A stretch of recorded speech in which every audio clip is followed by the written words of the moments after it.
Hello, mga kamaster, maraming salamat po sa lahat ng tumatangkilik ng ang nag-iisang tagapagmana. Paki-follow and subscribe mga master para sa mga susunod pang mga kabanata. Ang nag-iisang tagapagmana, Philip Clark. Kabanata 2876. Ang mga bodyguard na nakaitim na suit na nagbabantay sa bulwagan ay may itim na tato ng parang perlas na tarangkahan sa kanilang mga leeg. Sinulyapan nila si Philip bago nagsalita sa kanilang headset. Pagkatapos, gumawa sila ng isang nakakaanyaya na kilos at sinabing, Mr. Clark, sumama ka sa akin. Tumango si Philip at sumunod. Sumunod naman ng malapit si Fennel pero agad ding pinigilan ng kabilang partido. Sinabi ng gwardya, Sir, pasensya na po, pero si Mr. Clark lang ang inimbitahan ni Lord Ludo. Nang marinig iyon, kumunat ang noo ni Fennel at tumingin kay Philip. Naisip ito ni Philip at sinabing, hayaan mo akong pumasok mag-isa.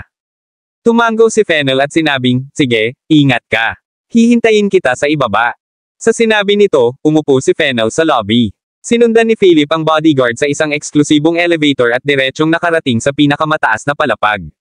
Sa kahabaan ng koridor, nakita ni Philip na nakaalerto ang mga gwardya sa palapag na ito.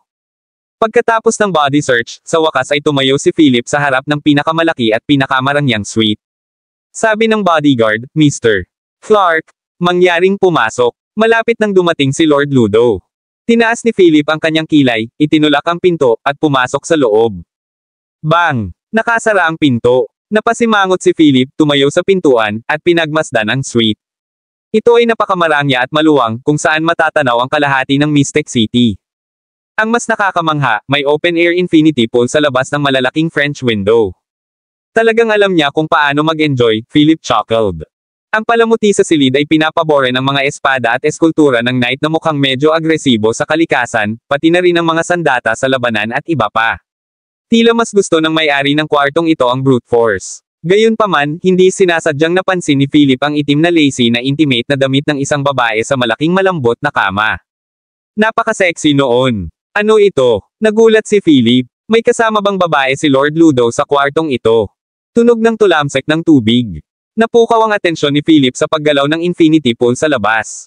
Tumingin siya sa labas at nakita niya ang ulo ng isang babae na parang water lily na lumabas sa pool. Ang kanyang mahabang buhok, sexy figure, at side profile ay perpekto. Nararapat ng buong marka ang mapang-akit niyang mukha.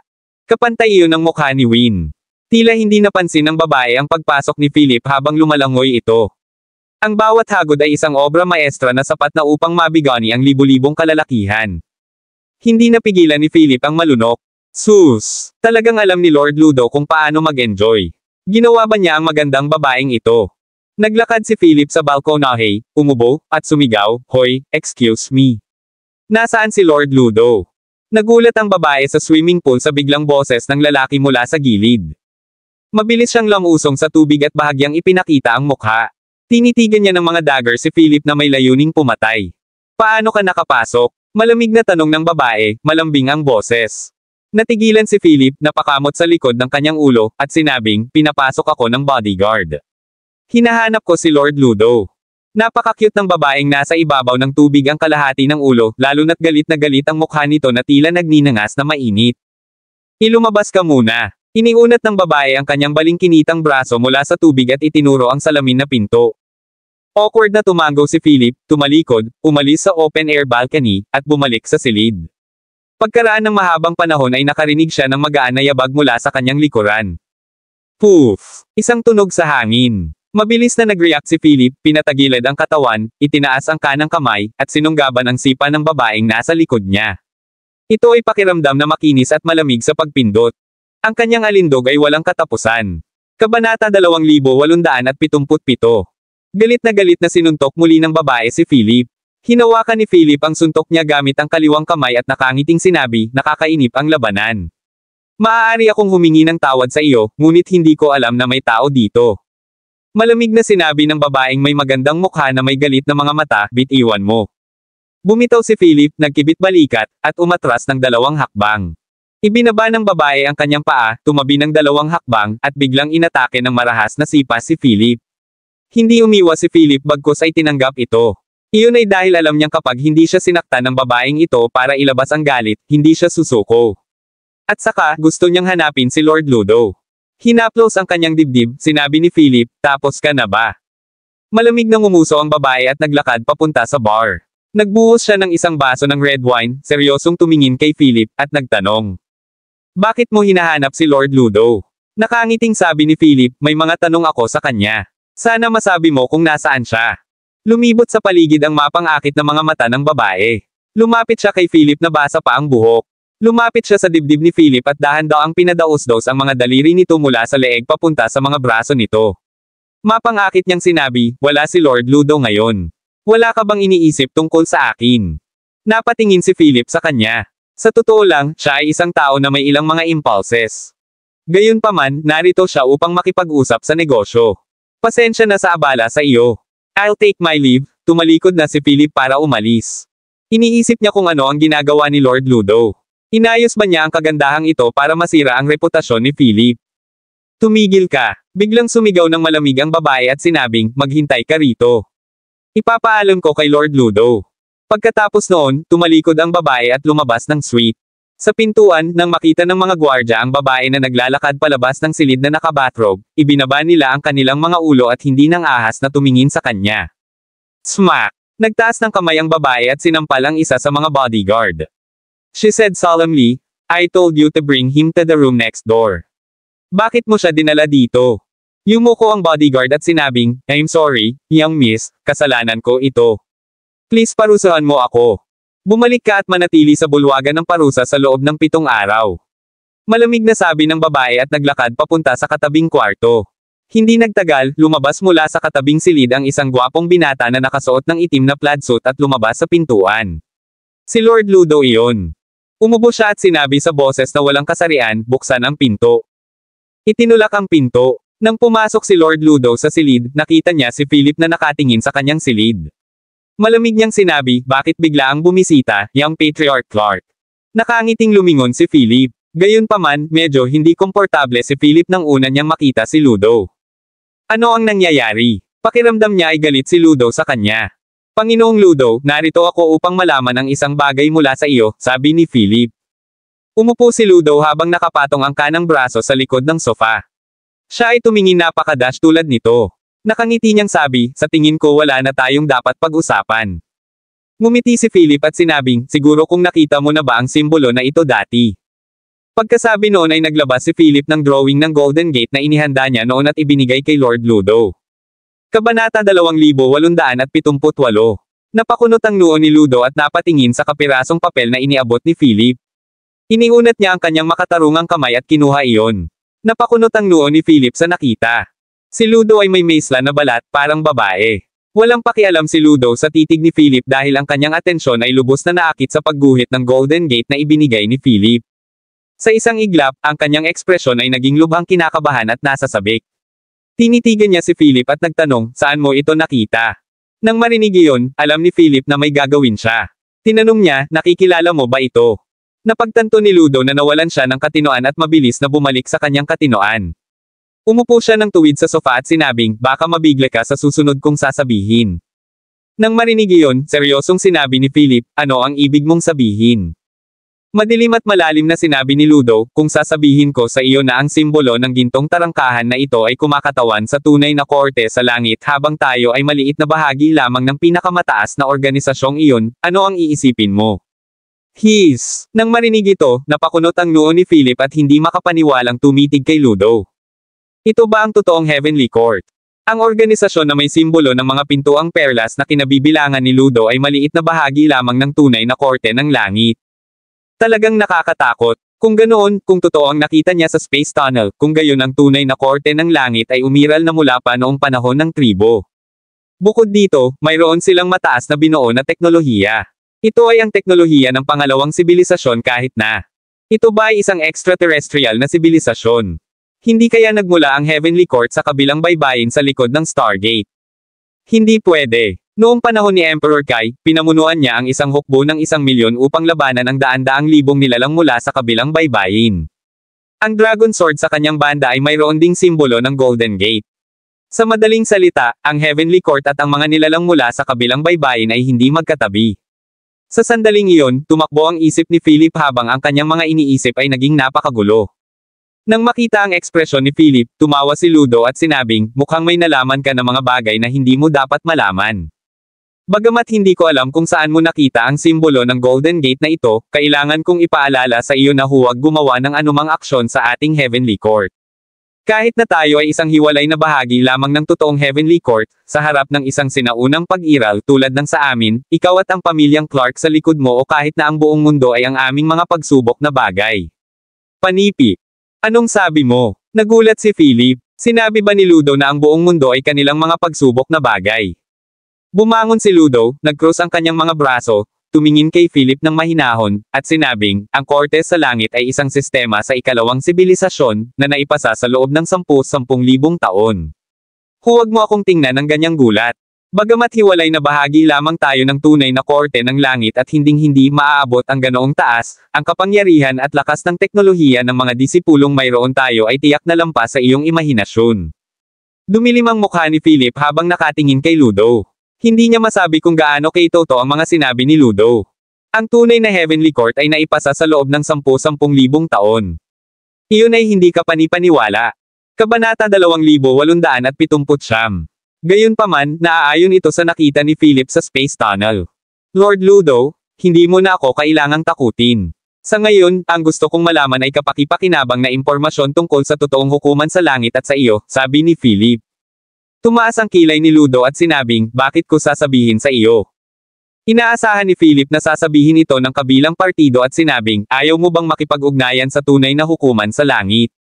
Nang marinig ito, seryosong tumingin si Ludo kay Philip bago niya sinabing, mukhang nakipag-ugnayan ka na sa kanila. Nag-isip sandali si Philip at ngumiti ng makahulugan. Kung ang nakita niya sa Space Tunnel ay itinuring na makipag-ugnayan, maging ito. Pagkatapos ng ilang sandali ng katahimikan, tumalikod si Ludo, tumayo sa harap ng malalaking bintana ng Pransya, at sinabing, sa katunayan, hindi ko pa nakita ang tunay na hukuman sa langit. Alam ko lang ito mula sa ilang mga materyales at matatanda. Ang ating mundo ay inabandona ng Heavenly Court noon, tayo ay isa lamang grupo ng mga tao na iniwan ng Heavenly Court para bantayan ang mundong ito. Nang maglaon, iniwan ng Heavenly Court ang mundong ito, at sinimulan naming hanapin ang mga yapot nito. Pagkaraan ng libu-libong taon, sa wakas ay nagtagumpay kami hanggang dito. Young Patriarch Clark, napakaraming bagay sa mundong ito na hindi maintindihan ng mga layko na tulad mo. Ngayon, maaari mo bang sabihin sa akin kung saan mo ito nakita? Bumalik sa katinoan si Philip, sinulyapan si Ludo, at sinabing, kung sinabi kong nakita ko ito nang hindi sinasadya, ano ang gagawin mo? Nang marinig iyon, nagdilim ang mukha ni Ludo. Isang lamig ang sumilay sa gilid ng kanyang mga mata nang sabihin niya, niloko mo ba ako? Nagkibit balikat si Philip at sinabing, hindi naman. Hayaan mong tanungin kita ng isa pang tanong. Ang ekspresyon ni Ludo ay naging sobrang pangit. Huminga siya ng malalim at sinabing, spit it out. Ito ba ang iyong peking Heavenly Court na inalis ng pamilya Clark noon? Tanong ni Philip. Kalokohan. Galit na sigaw ni Ludo na medyo namumula ang mukha. Saway niya, hindi kami ang peking Heavenly Court. How dare you disrespect US? Mabilis na sinabi ni Philip, okay, nagkamali ako. Humihingi ako ng tawad.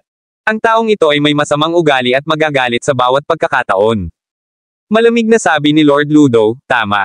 Noon, ang pamilya Clark ay isa lamang sa mga pamilyang sinusuportahan namin. Walang inaasahan na ang pamilyang Clark ay gagawa ng Roger Clark, ang pinakakahanga-hangang henyo ng milenyo.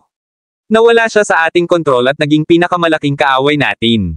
Huff! Nang marinig ito, huminga ng malalim si Philip. Tama ang hula niya. Nanay ko ang namamahala sa inyong Heavenly Court noon.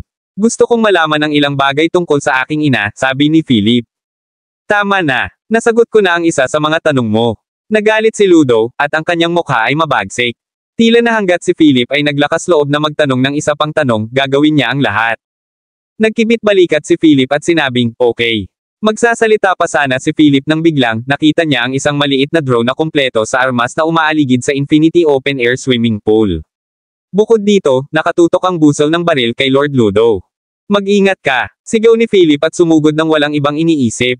Ibinagsak niya si Ludo sa sahig, tumabi sa kanya ng ilang beses, at nagtago sila sa likod ng kama. Dagatatat, bang, bang, bang. Nagpaputok ng bala at nabasag ang salamin. Ang mga kasangkapan sa silid ay nilamon sa isang iglap. Si Lord Ludo ay lubos na nabigla sa katangahan, at ang kanyang mukha ay mapatla. Yamakap siya sa mga bisig ni Philip at mahigpit na niyakap ang kanyang damit. Malamig ang mga mata ni Philip, at hindi siya naabala sa katabi niyang Panginoong Ludo. Damang-dama niya ang kapangyarihan ng mga panuntunan sa mga bala. Ito ay isang sandata na partikular na nakatutok sa mga alagad. Umalingaw-ngaw pa rin sa kanyang tainga ang hagong ng drone. Tatayo na sana si Philip nang hinawakan siya ni Ludo. Malungkot niyang sinabi kay Philip, umiling, at sinabing, huwag kang lalabas. Ano ba? Hindi ba tao si Lord Ludo? Bakit parang walang magawa siyang babae ngayon? Sandali lang. Aba, itong maliit na baywang, ang figurang ito. Naramdaman ni Philip na para bang dumampi ang kanyang kamay sa isang kakaibang lugar. Kabanata 2880. Nagulat si Philip at kinakabahang tumingin kay Ludo. Tumingin si Lord Ludo sa kamay ni Philip, at agad na namula ang mukha niya. Smack! Isang malutong na sampal ang umalangaw-ngaw sa buong suite. Pagkalipas ng ilang minuto, binaril ang drone, at galit na nag-cross arms si Lord Ludo. Pinandilatan niya ng mata si Philip na may ilang sampal sa pisngi at nagbabala, kung maglakas loob kang ibunyag ang aking pagkakakilanlan, paghiwalayin kita. Nakaramdam ng hinanakit si Philip. Pinunasan niya ang namumula niyang pisngi at sinabing, sandali lang, babae ka, bakit ka nagbibihis bilang lalaki? Wala itong kinalaman sa iyo. Galit na sigaw ni Lord Ludo. Napabuntong hininga si Philip at biglang may naisip. Sabi niya na may pagtataka, ay, naalala ko. Nasa pool ka ba? Tumahimik ka. Pinandilatan ni Lord Ludo si Philip at dinampot ang fruit knife na parang lalabas na lahat. Mabilis na umatras si Philip at sinabing, okay, Jeez. Ang isang Ginoo ay hindi nakikipag-away sa isang babae. Tutulungan kitang ilihim ito. Pinandilatan ni Lord Ludo si Philip at sinabing, tandaan mo ang sinabi mo. Kapag nalaman kong hindi mo tinupad ang pangako mo, papatayin kita. Nagtaas ng kilay si Philip at nagtanong, I'm curious. Sinong gustong pumatay sa'yo? Nang marinig iyon, napangiwi si Lord Ludo at sinabing, hindi ito isang bagay na dapat mong malaman. It's my business. Nagkibit balikat si Philip at sinabing, kung gayon, hayaan mo akong hulaan. Ito ba ay isang tao mula sa iyong heavenly court? Mukhang mataas ang status mo dyan kaya hindi sila nagdadalawang isip na patayin ka rito. Nang makita si Philip na walang pakialam na nakaupo sa sofa, napasimangot si Lord Ludo. Gayunpaman, sinulyapan niya ito at sinabing, wala itong kinalaman sa iyo. Please umalis ka na. Sabi ni Philip, okay then, pero we can work together. Sana pag-isipan mo. Sa sinabi nito, umalis si Philip na nasa bulsa ng pantalon ang mga kamay. Pagkaalis ni Philip, namula ang mukha ni Lord Ludo. Galit niyang tinapakan at sinabing, damn Philip. Hindi kita bibitawan. Lalo na nang maisip niya ang mga malalaswang kamay ni Philip, napatadyakan ni Lord Ludo ang kanyang mga paa sa galit.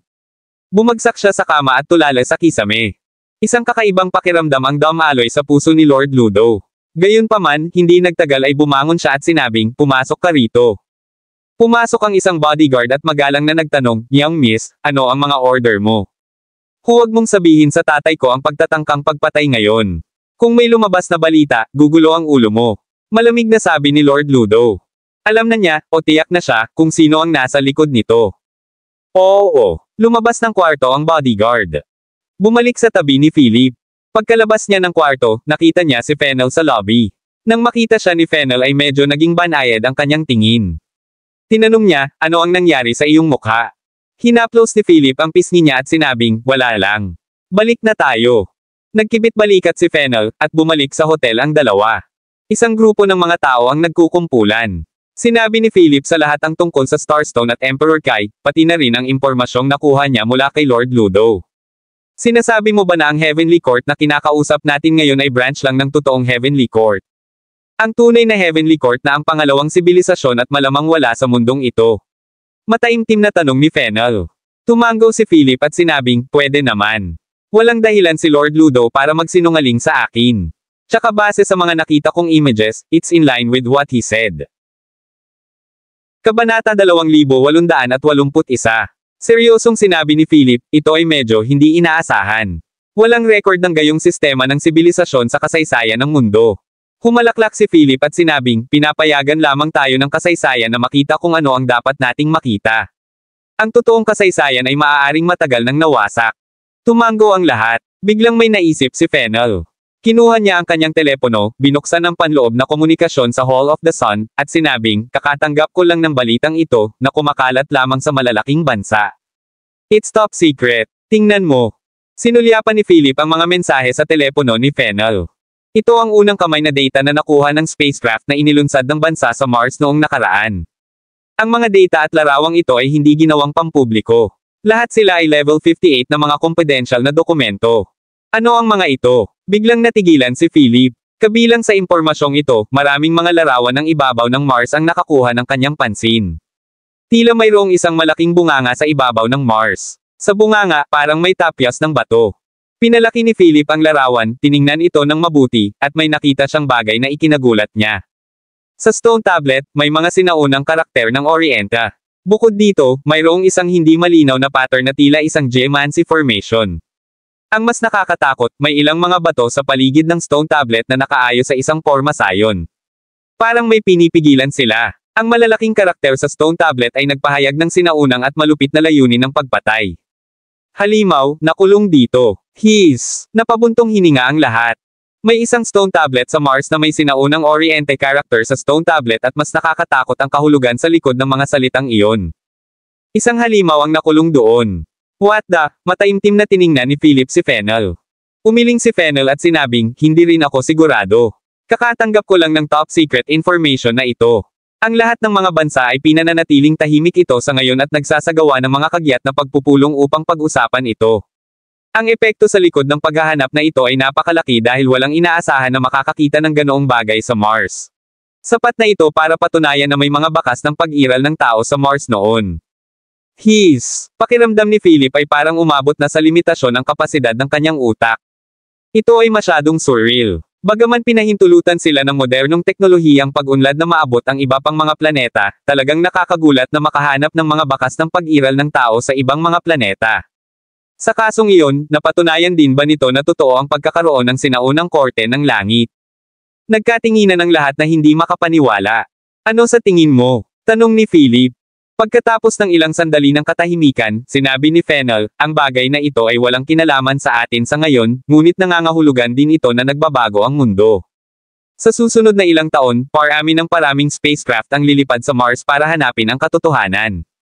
Kailangan nating maging handa. Bukod dito, ayon sa ilang mga lihim na alam ko, ang lugar sa likod ng Stargate ay malamang na humantong sa extraterrestrial.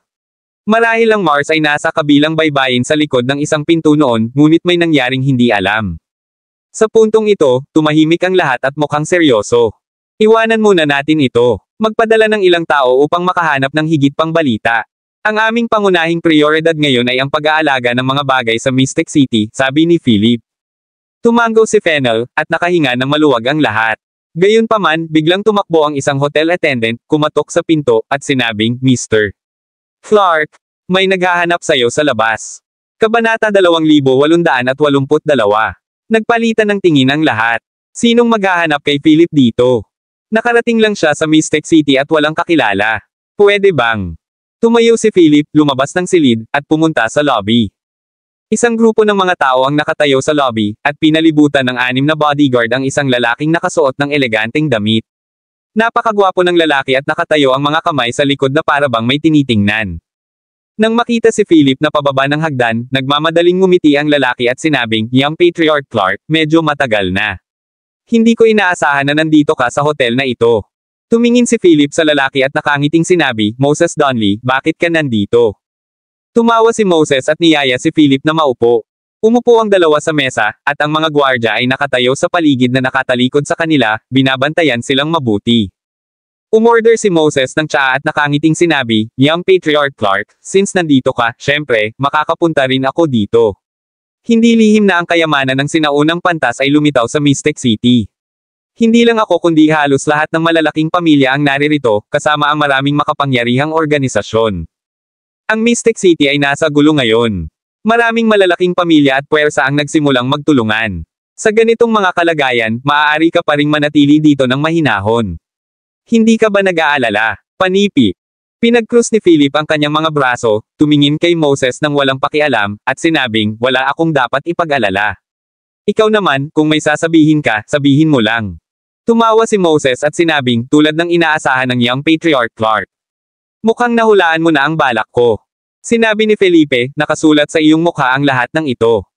Paanong hindi ako manghuhula? Napangiti si Moses na nahihiya at sinabing, nandito ako para magtrabaho sa iyo. Ngayon na ang lahat ng pangunahing puwersa at pamilya ay nagtutulungan upang makuha ang mga kayamanan ng sinaunang pantas, kung hindi tayo magtutulungan, magiging mahirap na labanan ang mga ito. Kumunat ang noo ni Philip bago tumango at sinabing, may point ka, pero bakit ako? Nakangiting sinabi ni Moses, ito ang tadhana. Sa tingin ko, magkapareho tayo sa ilang aspeto. Tsaka wala akong masyadong kakilala dito. Huwag mong ipamoka sa sarili mo na nakakaawa. Alam ko ang lakas ng pamilya Donnelly sa Charberry, sabi ni Philip. Tumawa si Moses nang hindi nagpapaliwanag at nagtanong, ano sa palagay mo? Matagal na nag-isip si Philip bago niya sinabing, maaari tayong magtulungan, ngunit mayroon akong isang kondisyon. Sabihin mo, puno ng ngiti ang mukha ni Moses, at may kagalakan sa kanyang mga mata. Kailangan kong malaman ang ilang impormasyon tungkol sa Mystic City na nasa kamay mo at lahat ng puwersang pumasok sa Mystic City na alam mo, sabi ni Philip. Tumango si Moses, sinenyasan ng mga lalaking nasa likuran niya na ibigay ang isang tablet computer, at sinabing, ihahanda ko na ang lahat. Medyo nagulat si Philip at sinabing, handa ka ng husto. Tumawa si Moses at sinabi, ginawa ko ito bago lumapit. Nagmamadali kang pumunta dito, kaya malamang na marami kang hindi alam. Kaya, naghanda ako ng ilang bagay ng maaga. Kabanata 2883. Nang marinig iyon, napangiti si Philip. Gayunpaman, hindi siya nababahala. Kinuha niya ang tablet at sinabing, sige, kung wala ng iba, aakyat na ako. Mabilis na pinigilan ni Moses si Philip sa pag-alis at sinabing, Young Patriarch Clark, mayroon akong isa pang piraso ng confidential na impormasyon dito na sigurado akong magiging interesado ka. Tumingin si Felipe kay Moises at nagtanong, ano iyon? Lumingalinga si Moses bago niya nilapitan si Philip at sinabing, tungkol ito sa kapatid mong si Hannah Clark.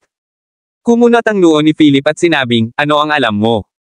Mahiwagang ngumiti si Moses at sinabing, wala akong alam, pero may kilala akong alam. Nang marinig ito, napakadilim ng mukha ni Philip.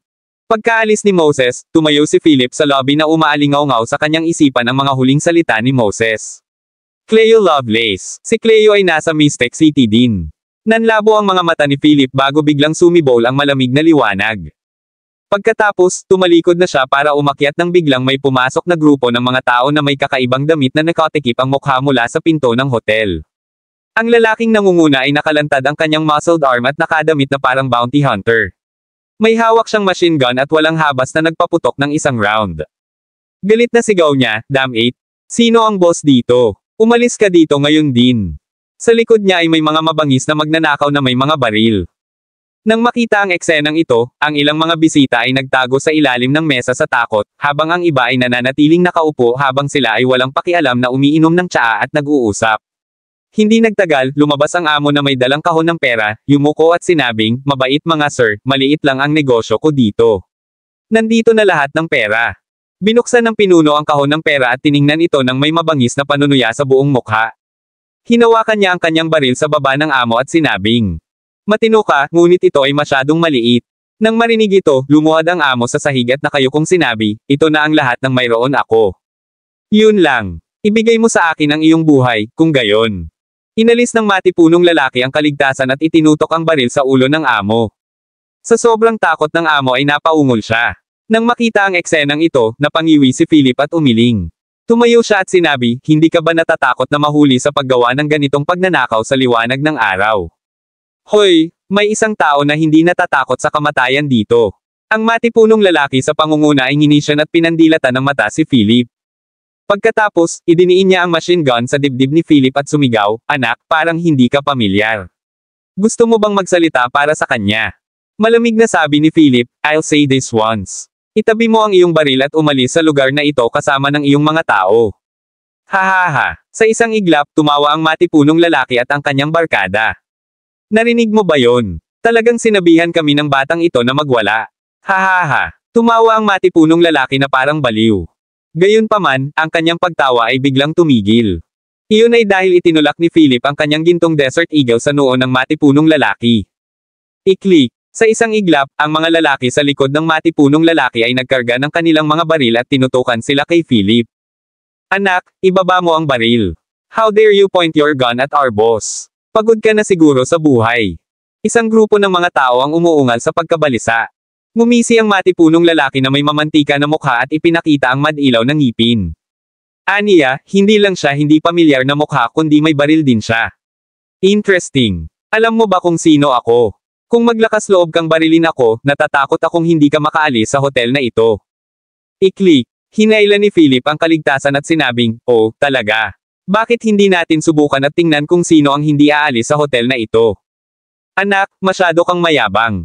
Ang matipunong lalaki ay umungal, naglilingkod ako sa Third Master Lane ng Mystic City. Kabanata 2884. Tumawa si Philip at sinabing, excuse me, pero hindi ko kilala si Third Master Lane.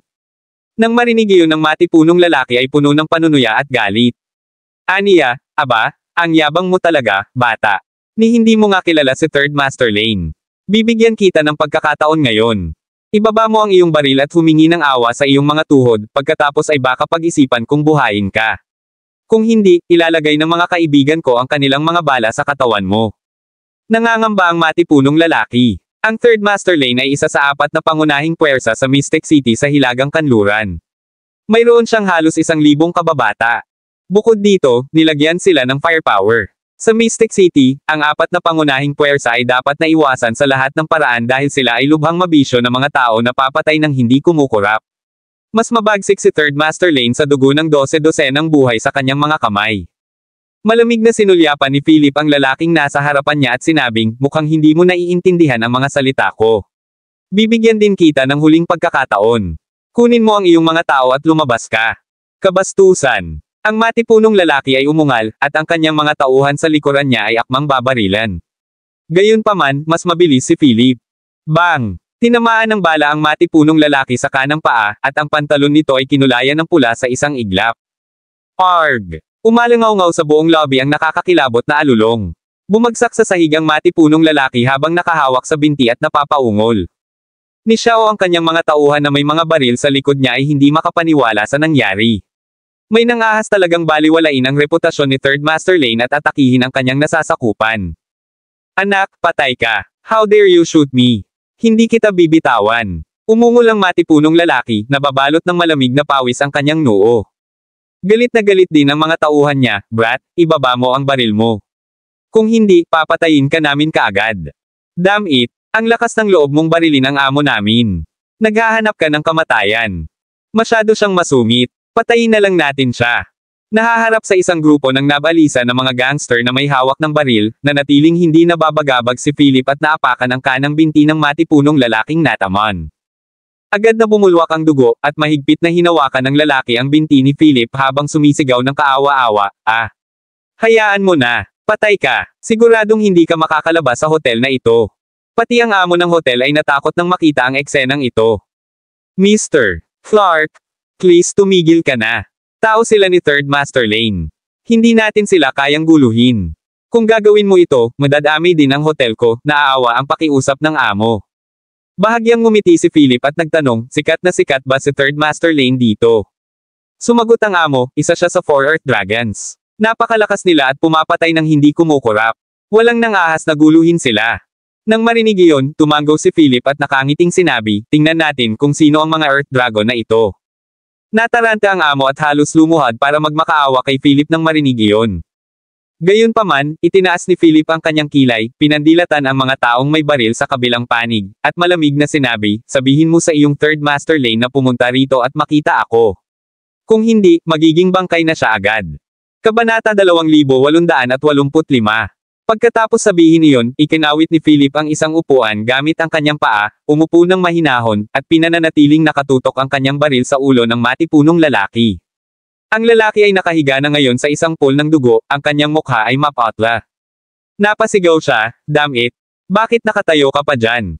Ipagbigay alam kay Third Master Lane at sabihin sa kanya na dalhin ang ating mga kaibigan para sirain ang walang alam na brat na ito. Mabilis na tumawag ang isang kasambahay. Makalipas ang 10 minuto, biglang huminto ang ilang sasakyan sa labas ng hotel. Sinundan ito ng magulong yabag. Damn it, sino ang naglakas loob na hawakan ang aking mga lalaki? Unang narinig ng lahat ang boses. Ito ay mababa at paos at medyo nakakatakot ang tunog. Nagtaas ng kilay si Philip at nakita ang 12-dosenang mga lalaki na may mga sandata na sumugod sa pintuan. Lahat sila ay nakabihis na parang mga gangster sa kalye. Ang pinuno ay isang lalaki na mga 1.7 metro ang taas na may maitim na balat. Bulag ang isang mata niya at may mahabang galo sa gilid ng bibig. Ilang pistola at punya lang nakasabit sa kanyang baywang. Pumasok siya na may pag-alit na vibes at sinipa ang pinto. Dumbo Lane, Third Master Lane. Bilang isa sa 4 Earth Dragon sa Northwest Mystic City, siya ay isang walang awa na tao. Pagpasok pa lang niya sa pinto, nakita niya si Philip na nakaupo sa lobby at agad na sumigaw ng galit, "Damn it! Ikaw ba ang naglakas loob na hawakan ang aking mga tao? Bibigyan kita ng bilang ng 3 para lumuhad sa harapan ko at mabali ang mga braso at binti mo." Nang marinig ang galit na sigaw ni Dumbo, tumingin si Philip nang walang pakialam at nakangiting sinabi, "Ikaw ba si Third Master Lane?" Ang mga tao sa likod ng Third Master Lane ay ganap na armado. Bagamat walang mga makabagong high-tech na armas, sapat na ang kagamitang iyon upang pigilan ang iba. F***sake, napakabastos ng batang ito. How dare he speak the Third Master Lane that way? Patayin mo siya. Sinaktan niya si Jaguar at ang iba pa. Anak, humingi ng tawad kay Third Master Lane kaagad. Kung hindi, matabyunan ka ng mga bala. Nahaharap sa gayong pananakot na pananalita, tila walang takot si Philip. Tiningnan niya si Third Master Lane at ang 12 ng mga lalaki sa likod niya na walang pakialam. "Aniya, bibigyan kita ng pagkakataon. Lumuhad ka at humingi ng tawad sa akin, baka palayain kita." Hahaha. Nagkaroon ng malakas na tawa. Ngumisi si Third Master Lane at sinabing, "Napakabuti, ikaw talaga ang pinakabaliw na bata na nakita ko. Sa tingin ko hindi mo ako narinig. How dare you ask me to kneel and apologize to you? Sa tingin mo kaya mong tanggapin ang kahihinatnan?" Sarcastic ding ngumiti ang mga tauhan niya sa likod niya. Baliw talaga ang lalaking ito para magsalita ng ganyan. Siya ay isang bagong dating sa isang sulyap. "Third Master, itigil mo na ang pag-aaksaya ng oras at patayin mo na lang siya." Tumango si Third Master Lane, naglabas ng baril sa kanyang baywang, itinutok ito kay Philip, at sinabing, "Bibilang ako hanggang 3. Kapag hindi mo binitawan ang lalaki ko, saysubog ko agad ang utak mo." Tumingin si Philip kay Third Master Lane ng mahinahon at sinabing, "Bakit hindi ka tumitingin sa labas?" Sa labas, tumingin si Third Master Lane sa paligid ngunit wala siyang nakita. "Damn it, niloloko mo pa ba ako hanggang ngayon?" Galit na galit si Third Master Lane at akmang hihilahin ang gatilyo. Gayunpaman, sa susunod na sandali, kabog, kabog, kabog. Mabilis at maayos na mga yapak ang umalangaw-ngaw sa labas ng kalye sa isang iglap. Nakakatang din ang mga tunog ng pagpepreno ng mga sasakyan. Kaagad pagkatapos, nakita ni Dumbo Lane at ng kanyang mga tauhan ang ilang berdeng pickup truck na puno ng mga armadong sundalo na nakasuot ng uniforming pang-combat. Sunod-sunod silang bumaba ng kotse at pumwesto sa paligid ni Third Master Lane at ng mga tauhan niya sa hotel. Kabanata 2886. Natulala si Dumbo at 12 ng mga tauhan niya nang makita ang mga armadong sundalo na biglang pinalibutan sila. Ano ang nangyayari dito? Ito ang mga gwardya na nakatalaga sa paligid ng Mystic City. Na-deploy na sila ngayon. Pawis na pawis si Dumbo at nerbiyos na lumunok. Bagamat totoo na isa siya sa 4 na Earth Dragon sa Mystic City, isa siyang bug sa harap ng mga manlalaban na ito. Bukod dito, ang mga sandata ng mga gwardya na ito ay mas mahusay kaysa sa kanila. Ang kagamitan sa mga kamay ng mga gwardya ay ang pinaka-advanced na sandata sa labanan. Hindi nagtagal, mabilis na lumabas ang isang lalaking may battle cap at may espesyal na badge na may tatak sa kanyang mga balikat at dibdib sa likod ng grupo ng mga gwardya na naka-uniforme na berde. Sa sandaling lumitaw siya, ang kapaligiran ay naging sobrang tensyon. Halos lumuhad si Dumbo sa takot. Arundel. Siya ang punong kapitan ng 10,000 gwardya sa Mystic City, isang tiyak na haligi ng lakas. Ang kanyang hitsura ay naging sanhi ng labis na tensyon sa kapaligiran dito. Natarante si Dumbo at tumahimik doon. Natuyo ang kanyang bibig, at hindi niya alam kung ano ang susunod na mangyayari. Lumakad si Aaron na may tuloy-tuloy na mga hakbang at malamig na labanan. Ang kanyang malaagila na mga mata ay nagdadala ng nakamamatay na lamig na nag-iwas sa mga tao na makipag-eye contact sa kanya. Napakalakas noon. Ang kanyang malamig at mabagsik na vibes ay nagpapanatili sa mga tao nang hindi bababa sa 5 metro ang layo mula sa kanya. Thud! Si Aaron ay nakatayo sa atensyon, hinawakan ang labi ng kanyang cap, at itinoon ang kanyang nagyayelong mga mata kay Dumbo. Sabi niya sa paos at mahinang boses, "Third Master Lane, kanina pa. Ano ang ginagawa mo sa ganoong kalaking pagdiriwang?" Tumakbo si Dumbo sa takot at sinabing may nakakabigay puri ng ngiti, "Kapitan Dole, hindi ko akalain na pupunta ka rito at hindi ka malugod na tatanggapin." Ito ay wala. Isang bagong bata sa block ang nasugatan ng aking lalaki at tuturuan ko sana siya ng leksyon. Hindi kita iistorbahin. Aalisin ko siya kaagad. Bagamat isa si Dumbo sa 4 Earth Dragons, kailangan niyang yumuko sa harap ni Arundel. Pagkatapos noon, lumingon si Dumbo, tinitigan ng masama si Philip, at galit na sumigaw, "Brat, bilangin mo ang iyong sarili na maswerte ngayon, ngunit huwag mong isipin na umalis ng ligtas. Mga lalaki, itali siya at ibalik upang turuan siya ng magandang aral." Sa utos ni Dumbo, lumapit kay Philip ang mga tauhan niya sa likuran niya. Gayunpaman, kabog, kabog. Sa isang iglap, itinutok ng mga bantay sa likod ni Aaron ang kanilang mga baril sa ulo ng mga taong iyon. Nagulat si Dumbo. Lumingon siya, natatarantang tumingin kay Aaron, at sinabing, "Captain Dole, ano ang problema?" Smack! Kabanata 2887. Sa pagtataka ng lahat, sinampal ni Aaron si Dumbo ng napakalakas kaya napagulong siya ng ilang metro palayo sa karamihan. Mabilis na tinulungan ng kanyang mga kaibigan si Dumbo na makatayo. Hinawakan ni Dumbo ang kanyang nasusunog at nabahira ng dugong pisngi, inilabas ang ilang ngipin na natanggal sa kanyang bibig, at galit na sinabi, "Kapitan Dole, ano ang ginagawa mo? Nasaktan ba kita sa anumang paraan?" Pagkatapos ng lahat, si Dumbo ay isa sa 4 na daigdig na dragon, at mayroon din siyang init ng ulo. Kahit na si Aaron ay isang kamangha-manghang karakter, si Dumbo ay hindi lubos na natatakot sa kanya. Mayroon din siyang malaking figure na umalalay sa kanya mula sa likuran. Kung may nangyaring hindi maiiwasang salungatan sa pagitan nila ni Aaron, siguradong papasok ang malaking figure sa likod niya. Gayunpaman, hindi man lang nilingga ni Aaron si Dumbo. Lumapit siya kay Philip na nakaupo sa loob at yumuko kay Philip sa pagtataka ng lahat. Sabi niya, "Young Patriarch Clark, sorry sa pagiging late. Nakatanggap kami ng mga order mula kay Supreme Williams. 100,000 guards ng Mystic City ang nasa iyo." Napabuntong hininga ang lahat, natulala. Ano ang nangyayari dito? Siya ang punong kapitan ng 100,000 gwardya ng Mystic City. Sa sandaling ito, talagang sinabi niya ang mga salitang nakakabasag ng lupa sa binatang ito. 100,000 gwardya ang nasa kanyang pagtatapon. At saka, ang mga salitang ito ay nanggaling sa bibig ni Aaron Dole. Halos matamba si Dumbo sa takot, nanginginig ang kanyang mga binti na parang halaya. Nakatagpo siya ng mahigpit na kalaban. Hindi, si Philip ay hindi isang mahigpit na kalaban ngunit ang Diyos ng kamatayan. Nagtaas ng kilay si Philip, sinulyapan si Aaron, at bahagyang tumango. Pagkatapos, tumingin siya kay Dumbo na aynal-alaya ng kanyang mga kaibigan at nakangiting sinabi, "Third Master Lane, gusto mo pa ba akong turuan ng leksyon?" Pumalakpak. Kaagad na itinulak ni Dumbo ang kanyang mga kaibigan, lumuhod sa sahig, at pinaderan, "Young Patriarch Clark, ako ay bulag at ignorante. Nagkamali ako. Deserve kong mamatay. Isa akong basura. Patawarin mo ako." Alam na alam ni Dumbo na hindi niya kayang makipagkulitin sa lalaking nasa harapan niya. Napapaligiran na siya ngayon ng mga tao ni Aaron. Hanggat sinabi ng party, baka sipin niya ang balde dito ngayon. Kaya, ngayon lang nailigtas ni Dumbo ang kanyang sarili. Nang makita ang kanilang amo na nakaluhod sa sandaling ito, sinundan ng mga tauhan ni Dumbo si Steel, yumuko at humingi ng awa. Para naman kay Jaguar na nakahandusay sa balang dugo, pumikit siya at nagpanggap na patay na. Nanginginig na siya. Siguradong napahamak siya sa pagkakataong ito. Dahan-daang bumangon si Philip, naglakad papunta kay Dumbo na nakaluhod sa sahig, at malamig na sinabi, "Third Master Lane, hindi ka ba masyadong mayabang noon? Bakit ka nakaluhod ngayon?" Sa malamig na pawis sa kanyang noo, patuloy na yumuko si Dumbo at sinabing, "Nagkamali ako. Patawarin mo sana ako. Handa akong pagsilbihan ka bilang parusa." Nang marinig iyon, ngumiti si Philip at sinabing, "Sa tingin mo ba kailangan ko ang tulong mo? Ikaw ay walang iba kundi mga gangster sa kalye. Pinakaayaw ko sa mga tulad mo." Nang marinig ito, alam ni Dumbo na siya ay tiyak na mapapahamak. Kaya naman, kinagat niya ang bala, tumangala kay Philip, at sinabing, "Young Patriarch Clark, alam kong hindi ako ang karapat-dapat mong kalaban ngayon, pero ipapayo ko pa rin sa iyo na palayain mo ako dahil baka hindi mo magawa. Kayang makipag-away sa taong nasa likod ko."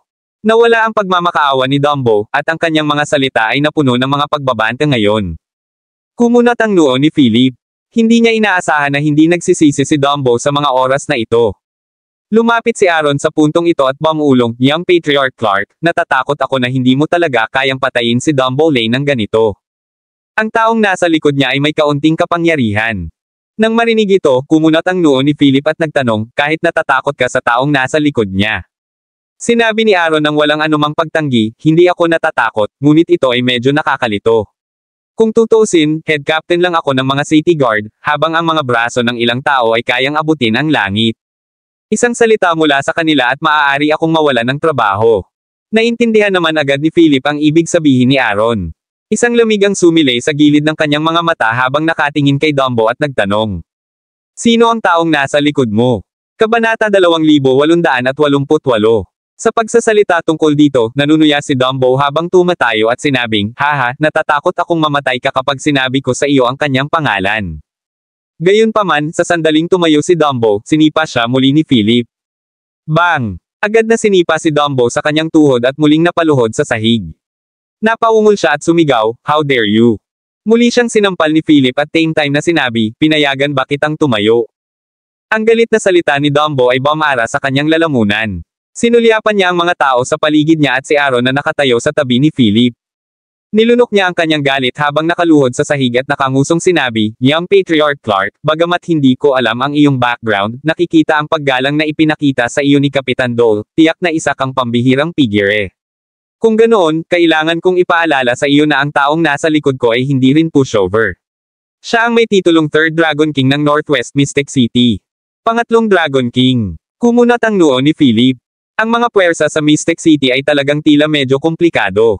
Mabilis na ipinaliwanag ni Aaron, Young Patriarch Clark, mayroong 3 Dragon King sa Mystic City. Sila ay nasa loob ng libu-libong taon mula noong sinaunang panahon.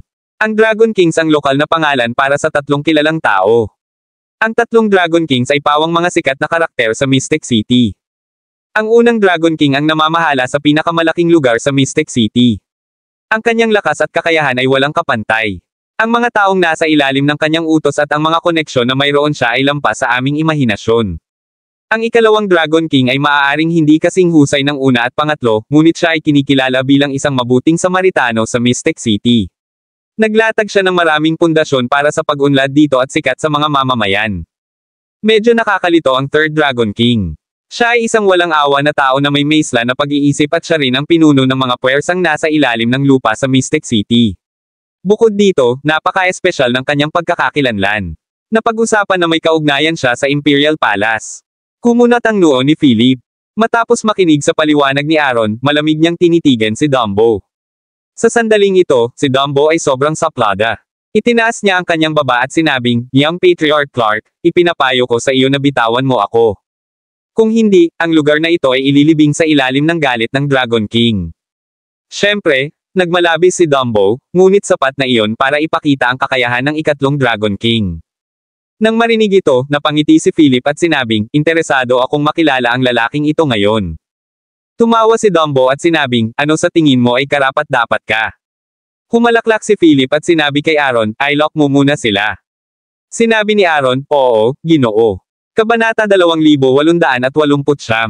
Nang marinig niya na malapit na siyang ikulong, nag-aalalang sumigaw si Dumbo, Kapitan Dole, maaring ignorante siya, pero hindi mo naman susundin ang mga yapot niya, di ba?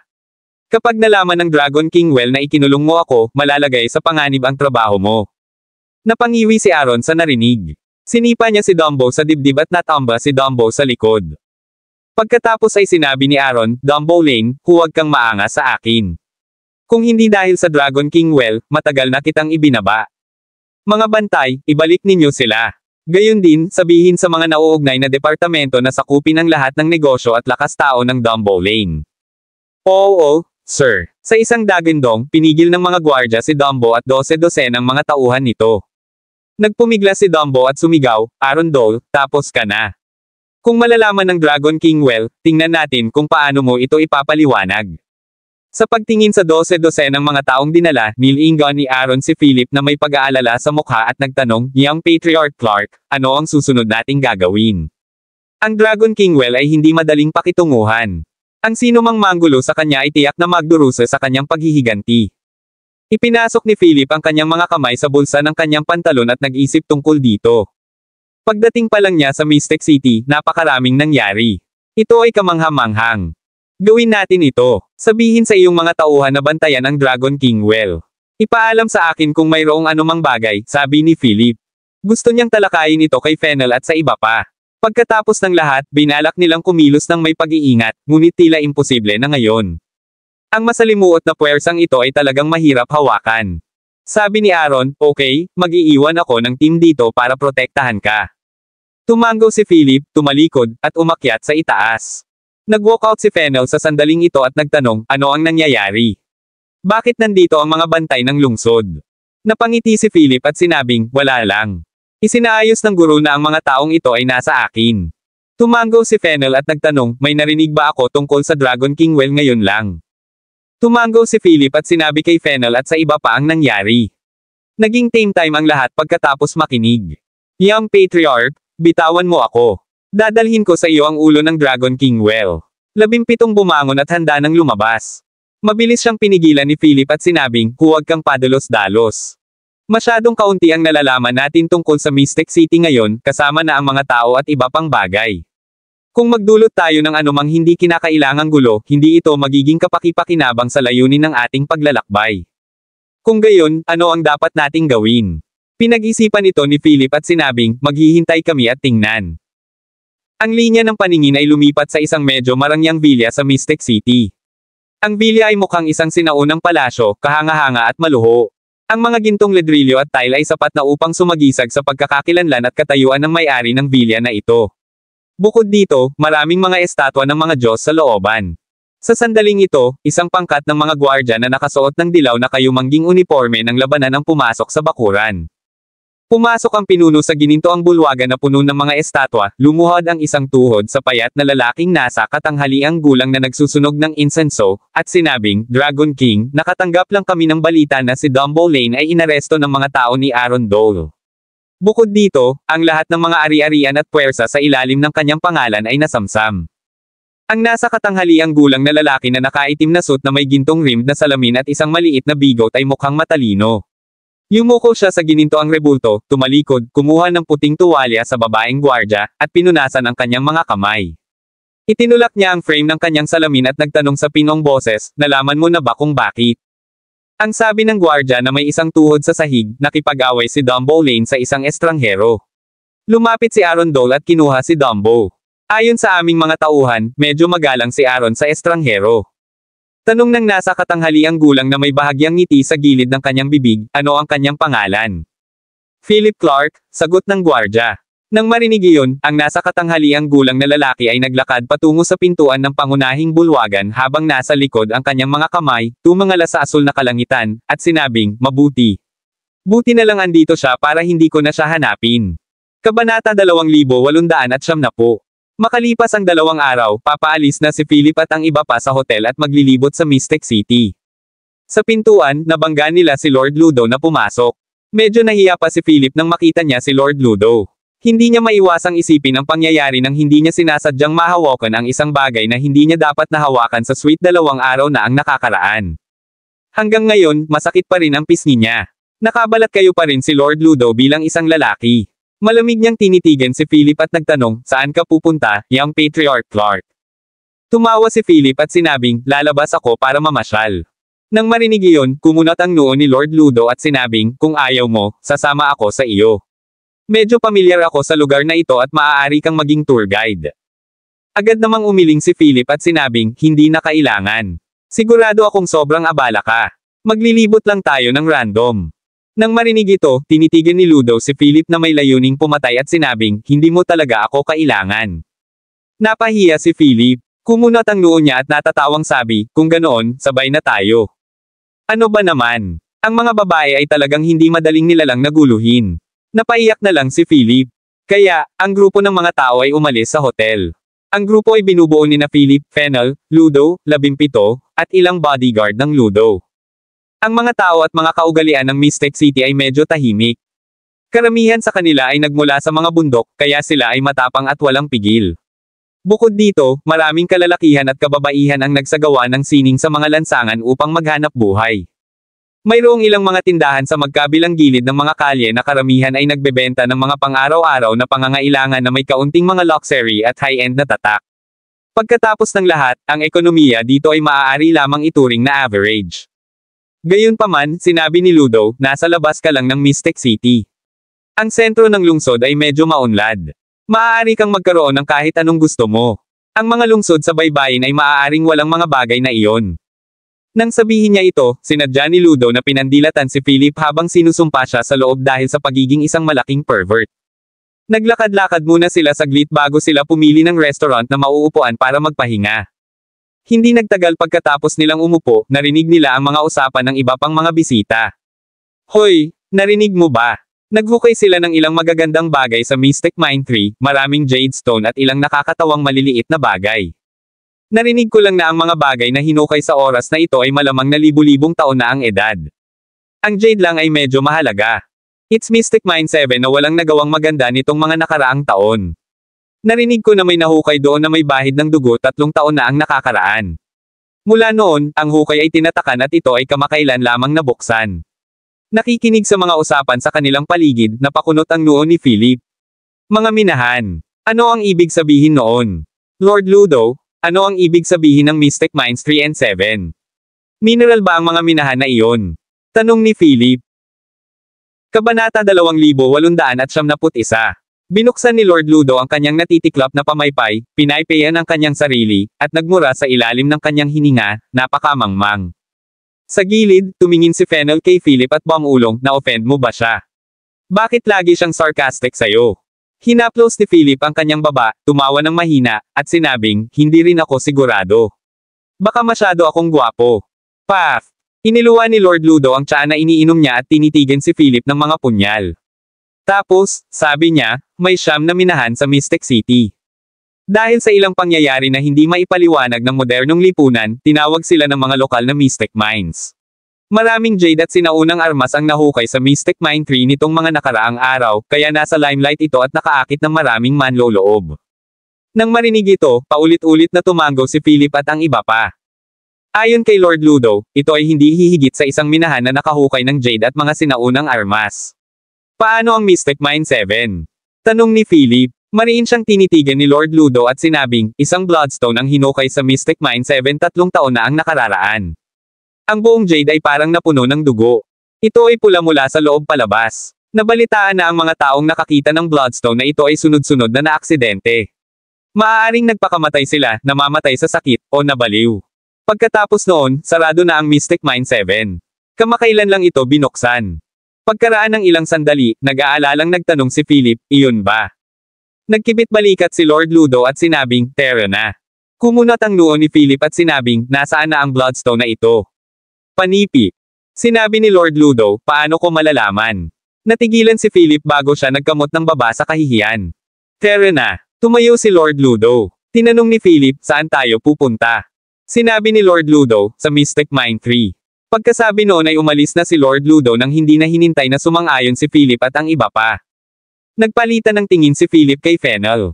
Ang huli ay tumingin sa una ng may pagtataka at nagtanong, hindi mo talaga siya nasaktan? Pilit na tumawa si Philip at sumunod ng hindi nagpapaliwanag. Sa lalong madaling panahon, dumating ang grupo sa Mystic Mine 3. Ilang kalye ang nabuo sa malapit, na lahat ay nagbebenta ng jade, armas, at iba pang mga collectible. Napakaraming tao ang tumatawad sa harap ng mga stall sa kalye. Hindi ba jade quarry lang ito? Anong meron sa lahat ng misteryo? 17 sumunod sa likod at nagbulang-bulungan. Sumagot si Lord Ludo, tama ka. Ito ay isang jade quarry. Ang buong Mystic City ay ang base na humahantong sa pinakamalaking minahan ng jade sa buong bansa. Ang jade dito ay ang pinakamahusay na kalidad. Mayroong 2 window period bawat taon kung kailan ang mga mangangalakal at turista mula sa ibang mga lugar ay pupunta dito upang bumili ng mga kalakal. Pagkatapos magsalita ni Lord Ludo, tumango si Philip at nagtanong, bakit mo kami dinala rito? Inilibot ni Lord Ludo ang kanyang mga mata kay Philip at sinabing, dinala kita rito para tingnan. Maaari kang bumili ng ilan kung interesado ka. Nang marinig ito, sinabi ni Philip, ikinalulungkot kung bigyan ka, ngunit wala kaming oras na mag-aksaya dito. Kung ganoon, patawarin mo kami. Sa sinabi nito, tumalikod si Philip para umalis kasama si Fennel at ang iba pa. Pinandilatan siya ng masama ni Lord Ludo at sinabing, hindi mo ba gustong malaman ang koneksyon ng mga minahan na ito at ng Mystic Cave ng Mystic City? Hindi mo ba gustong malaman ang lokasyon ng kayamanan ng sinaunang pantas na malapit ng lumitaw? Nang marinig ito, huminto si Philip sa kanyang paglalakad, tumingin muli kay Lord Ludo, at nagtanong, kaya bakit mo kami dinala rito? Sinabi ni Lord Ludo, pagsusugal ng bato. Pagsusugal ng bato. Natigilan si Philip at tumanggi. I'm sorry, hindi ko alam kung paano ito gagawin. At saka, wala itong kinalaman sa mga susunod nating plano. Ngumiti si Lord Ludo at sinabing, oo nga. Kung gusto mong makakuha ng karapatang makapasok sa Mystic Cave, kailangan mong sumugal sa mga bato. Kailangan mong makakuha ng pagkilala mula sa siyam na Mystic Mine at makuha ang token bago ka makakuha ng pagkakataong makapasok sa Mystic Cave. Kabanata 2872. Sa pagbanggit ng Mystic Cave, napakunot ang noo ni Philip. Ang kanyang ina at ang lihim na vault ng pamilya Larsen ay konektado sa Mystic Cave. Upang makapasok sa Mystic Cave, kinailangan niyang makuha ang pagkilala sa siyam na Mystic Mines, na mukhang napakalayo. Pagkatapos mag-isip tungkol dito, tumingin si Philip kay Lord Ludo at nagtanong, bakit kailangan nating makuha ang pagkilala sa siyam na Mystic Mines? Ang Mystic Cave ba ay kontrolado ng siyam na Mystic Mines? Ngumiti si Lord Ludo at sinabi, mukhang wala ka talagang alam tungkol sa Mystic City. Ito ay tahasang panunuya. Ang siyam na Mystic Mines ng Mystic City ay kontrolado ng 3 Dragon Kings dito, tig-3. Tulad ng para sa Mystic Cave, ito ay sama-samang binabantayan ng 3 Dragon Kings. Kung wala ang mga token mula sa mga minahan sa ilalim ng kanilang mga pangalan, hindi ka magkakaroon ng pagkakataong makapasok sa Mystic Cave. Nang marinig ito, nagtanong si Philip, ano ang nasa loob ng Mystic Cave? Bakit pumasok? Ngumiti si Lord Ludo at sinabi, marami kang tanong. Walang nakakaalam kung ano ang nasa loob ng kuweba. Ang alam ko lang ay ang anumang inilabas sa Mystic Cave ay isang napakahalagang kayamanan, at kakaunti ang naglabas ng mga bagay na hindi bagay sa mundong ito. Karamihan ay kinuha ng Nonagon at ng Supernatural Bureau. Maliit na bahagi lamang ng mga iyon ang matatagpuan sa secular na mundo. Ang Nonagon at ang Supernatural Bureau. Kumunat ang noo ni Philip at tumingin sa Fennel sa tabi niya. Umiling si Fennel para ipahiwatig na hindi niya ito alam. Aniya, wala akong narinig tungkol dito. Ilang tao ang nakakaalam tungkol sa Mystic City sa unang lugar. Maliban na lang kung may kooperasyon sila sa Mystic City, sa tingin ko karamihan sa mga tao ay hindi malalaman na mayroon ang lugar na ito. Saglit na nag-isip si Philip, tumingin kay Lord Ludo, at nagtanong, may kaugnayan din ba ang mga bagay na ito sa kayamanan ng sinaunang pantas na malapit ng lumitaw? Malumanay na sinabi ni Lord Ludo, ang kayamanan ng sinaunang pantas ay nagmula sa Mystic Cave. Ngayong ang Mystic Cave ay tinatakan na ng 3 Dragon Kings, walang makakapasok maliban kung makuha nila ang kanilang entry token. Kaya base sa iyong sinabi, kung ang mga pangunahing pamilya at puwersa ay gustong pumasok sa Mystic Cave sa mga susunod na araw, kailangan nilang pumunta sa alinman sa siyam na Mystic Mines upang isagawa ang tinatawag na stone gambling at makuha ang kanilang pagkilala. Tanong ni Philip. Niyugyug ni Lord Ludo ang kanyang pamaypay at sinabing, tama. Isa rin itong alternatibong paraan ng pagpapalakas ng negosyo ng Jade dito at pagpapaunlad ng ekonomiya. Ito ang ideya ng ikalawang Dragon King. Kaya ganoon iyon. Ito ay isang balangkas ng mga komersyal na interes. Pagkatapos mag-isip tungkol dito, lumingon si Philip kay Fennel at sa iba pa at nagtanong, ano sa palagay mo? Ani Fennel, mukhang kailangan na nating pumasok. Bagamat pumunta tayo dito para hanapin ang mga guho ng pamilya Lovelace sa pagkakataong ito, tila lahat ng pamilya at puwersa ay konektado sa Mystic Cave na ito. Baka lalabas din ang Lovelace family that time. Tumango si Philip at sinabi kay Lord Ludo, kung gayon, kailangan kitang guluhin. Malamig na bumantong hininga si Lord Ludo at sinabing, nakakaistorbo. Pagkatapos noon, tumawid sila sa kalsada at nakarating sa pinakamalaking jade quarry sa Mystic Mine 3, Glenrock Den. Ito ang pinakamalaking lugar na gumagawa ng jade sa Mystic Mine 3 at ang pinakasikat na lugar na nagbebenta ng jade. Bago pumasok si Philip at ang iba pa, nakita nila ang walang katapusang daloy ng mga tao sa pintuan. Lahat sila ay mayayamang tao na nakasuot ng napakaganda. 2 hanay ng mga sexing babae ang nag-pole dancing sa pintuan para akitin ang mga bisita sa paligid. Kabanata 2873. Lumakad si Lord Ludo sa pintuan, at isang manager ang sumalubong sa kanya na may nakakabinging ngiti, "Oh, Lord Ludo, kay gandang makita ka ngayon. Mangyaring pumasok. Nagpareserba kami ng magandang pribadong silid para sa iyo." Huminto si Lord Ludo at sinabihan ang kanyang mga nasasakupan na kumuha ng isang balumbon ng pera upang ihagis sa manager. Tahimik na sumunod si Philip at ang iba pa, ngunit agad ding nagbago ang ugali ng manager. Pinigilan niya sila at malamig na sumigaw. Anong ginagawa mo? Sinong nagsabi sa iyong pumasok ka? Hindi mo ba nakikita na ito ang VIP passage? Ang pasukan para sa mga ordinaryong bisita ay naroon. Nagulat si Philip at napatingin sa manager na may goatee sa harap niya. Kasama ko sila, sa harap, lumingon si Lord Ludo at malamig na sinabi sa sandaling ito. Kaagad, ang panginginig sa mukha ng manager ay napalitan ng isang papuri ng ngiti. Yumuko siya at sinabing, nako, kaibigan ka pala ni Lord Ludo. Sorry kung hindi kita nakilala. Mangyaring pumunta dito. Ang bongga naman ng ilong sa ere. Hindi mapakali si Philip sa taong ito at sinundan si Lord Ludo sa harap na bulwagan hanggang sa ikalawang palapag. Pagpasok nila ay naririnig na nila ang maingay na hiyawan sa loob. Ang unang palapag ay isang pabilog na koridor na nahahati sa 8 seksyon. Ang lugar ay puno ng mga tao, at ang negosyo ay umuusbong. Mas kaunti ang mga tao sa ikalawang palapag, at tila sila ay may kakaibang pagkakakilanlan. Lahat sila ay nakabihis, at mas tahimik ang kapaligiran dito. Ang ikalawang palapag ay nahahati sa 4 na lugar at higit sa 12 pribadong silid. Maraming mga dignitaryo sa bawat lugar. Kanya-kanya silang hinaplos ang kanilang mga baba at pinagmasdan ang mga bato sa kanilang mga kamay habang nag-iisip ng mabuti. Maraming negosyante ang nakaupo sa mga pribadong silid, nagsasalita ng negosyo o nagmumura at tumatawa ng malakas. Lahat, mangyaring pumasok sa loob, dinala ng manager si Philip, Lord Ludo, at ang iba pa sa isang pribadong silid. Simple pero klase ang palamuti sa pribadong kwarto na may mga display case na puno ng jade. Sa unang tingin, ang mineral dito ay mas mahusay na kalidad kaysa sa labas. Lord Ludo, kara-rating lang nitong batch of goods. Please take a look, papuri na sabi ng manager. Huminto si Lord Ludo at sinenyasan ng manager na umalis. Si Philip at ang iba ay nakaupo sa silid, nakatingin sa isa't isa ng walang kaalam-alam. Saglit na tiningnan ni Lord Ludo ang mineral bago niya sinabi kay Philip at sa iba pa, maaari kang lumabas at tumingin sa paligid kung interesado ka. Hanggat maaari kang pumili ng jade na nagkakahalaga ng 10 milyon o higit pa, maaari mong makuha ang pagkilala at token ng Glenrock Den. Kumunat ang noo ni Philip at sinabing, ganon ka simple. Hindi tumugon si Lord Ludo. Sa pagkakataong iyon, tumayo si Philip at lumabas ng pribadong silid kasama si Fennel at ang iba pa. Naglakad-lakad siya sa ikalawang palapag. Maraming tao ang nakakita sa kanila ngunit hindi sila pinansin.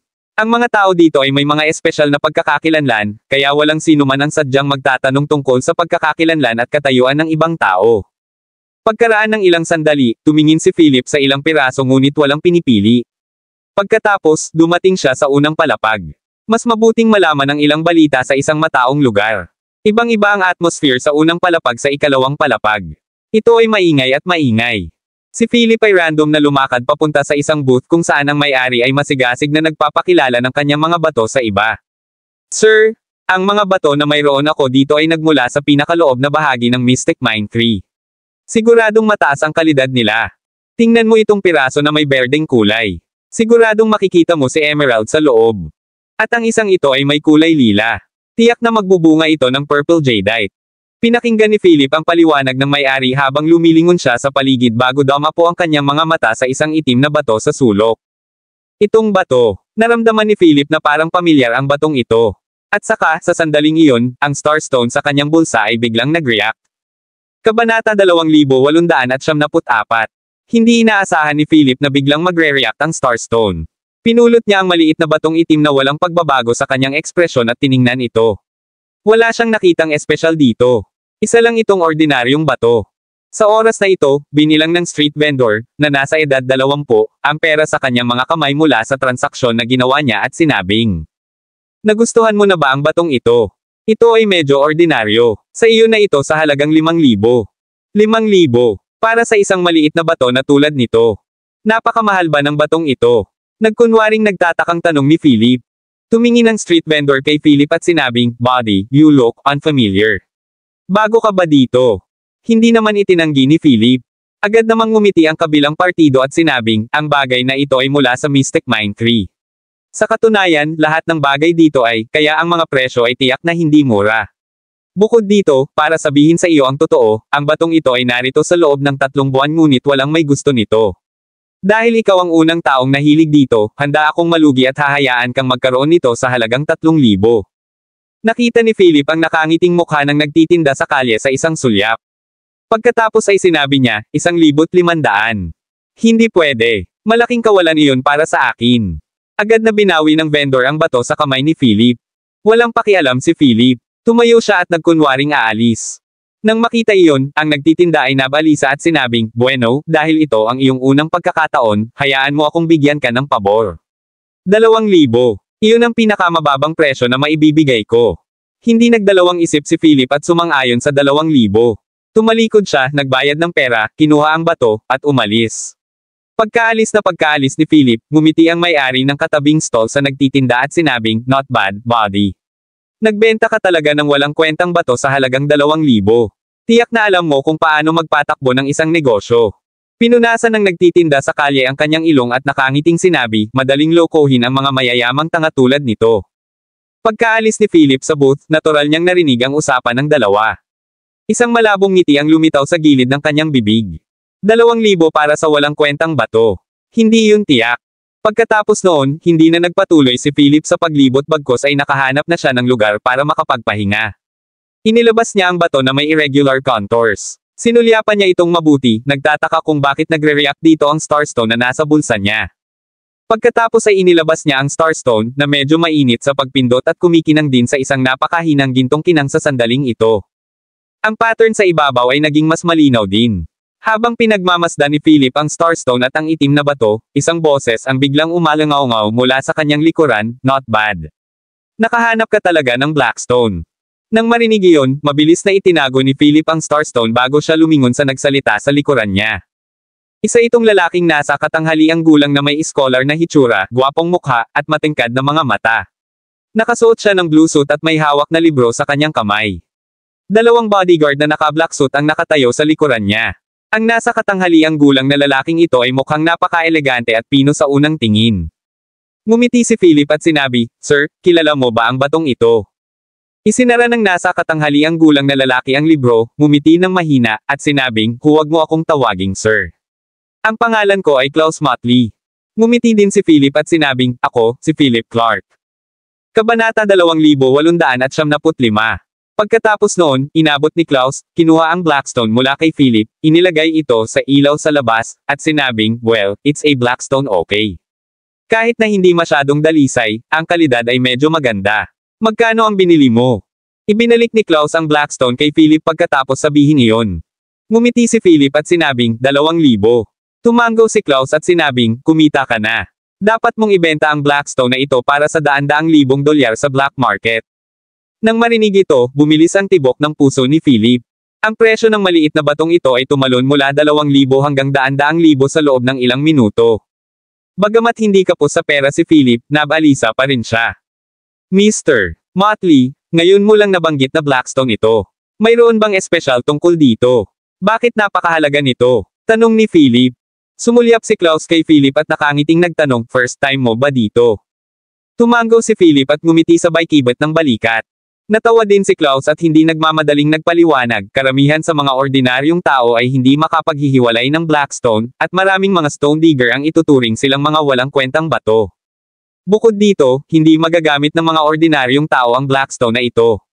Tanging ang mga taong may espesyal na paraan o espesyal na organisasyon ang maaaring gumamit ng Blackstone na ito, kaya kung gusto mong alisin ito sa iyong mga kamay, sa pangkalahatan ay kailangan mong pumunta sa black market. Pagkatapos sabihin iyon, tumingin siya kay Philip at sinabing, dahil ito ang unang pagkakataon mo rito, bakit hindi mo ibenta sa akin ang Blackstone na ito sa halagang 200,000? Nang marinig iyon, tumingin si Philip kay Klaus at sinabing, salamat sa iyong kabaitan, Mr. Motley, ngunit wala akong planong ibenta ang Blackstone na ito. Nang marinig ito ng isang bodyguard sa likod ni Klaus ay agad na tinuro si Philip at pinagalitan, anak, ano ang sinabi mo? How dare you talk to our boss like this?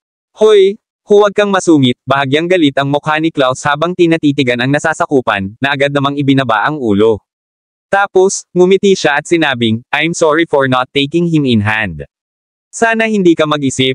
Napangiti si Philip, walang pakialam. Tapos, tumalikod na siya para umalis. Tumingin si Klaus sa direksyon na pinuntahan ni Philip at bahagyang umiling. Nang aalis na si Klaus, bigla siyang huminto at nagtanong, ano ang sinabi niyang pangalan niya? Philip Clark? Dragon King, sagot ng bodyguard. Nag-iba ang ekspresyon ni Klaus, at mas lumawak ang ngiti sa kanyang mukha. Aniya, so siya. Interesting. Hilin din ng isang tao na magpadala ng isang token sa kanyang pribadong silid mamaya. Pagkasabi noon ay umalis na si Klaus kasama ang kanyang mga tao. Sa gilid na ito, bumalik si Philip sa ikalawang palapag. Sunod-sunod ding bumalik si Fennel at ang iba pa. Nakatingin pa rin si Lord Ludo sa mga bato. Bumili din siya ng ilang piraso at may nakita siyang mahahalagang bagay sa loob. Nang makitang nakabalik na si Felipe, tinanong niya, paano ito? May nabili ka bang maganda?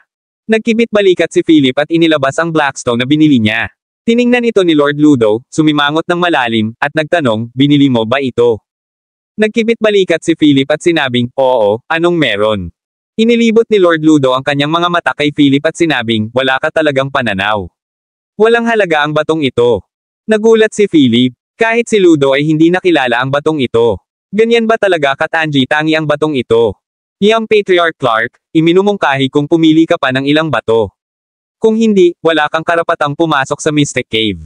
Paalala ni Ludo. Biglang bumukas ang pinto ng private room at pumasok ang manager kanina na may ngiti sa labi. Agad siyang lumapit kay Philip at inabot sa kanya ang isang espesyal na maliit na token na may nakasulat na Dragon King. Mr. Clark, hiniling sa akin ng amo na ibigay ito sa iyo. Please keep it careful, nakangiting sabi ng manager. Tiningnan ito ni Philip at nalilitong nagtanong, sino ang amo mo? Ngumiti ang manager at sinabing, malalaman mo rin sa lalong madaling panahon. Nakita ni Lord Ludo ang token at nagulat na sinabi, The Dragon King's Token.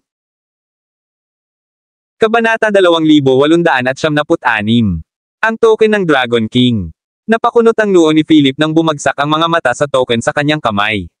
Upang bigyan ng Dragon King's token, ang taong nasa likod nito ay dapat isa sa mga Dragon King sa Mystic City. Si Lord Ludo ay tumingin kay Philip nang may inggit at hindi paniniwala. Tinanong niya, paano mo nakuha ang bagay na ito? Kahit na siya ay hindi makakuha ng isang token mula sa tatlong Dragon Kings, ngunit nakuha ni Philip ang isa pagkatapos maglakad-lakad sa labas.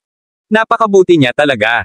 Napakamot ng ulo si Philip at sinabing, hindi ko rin alam. May nakilala akong middle-aged na lalaki kanina at nakipag-usap ako sa kanya tungkol kay Jade.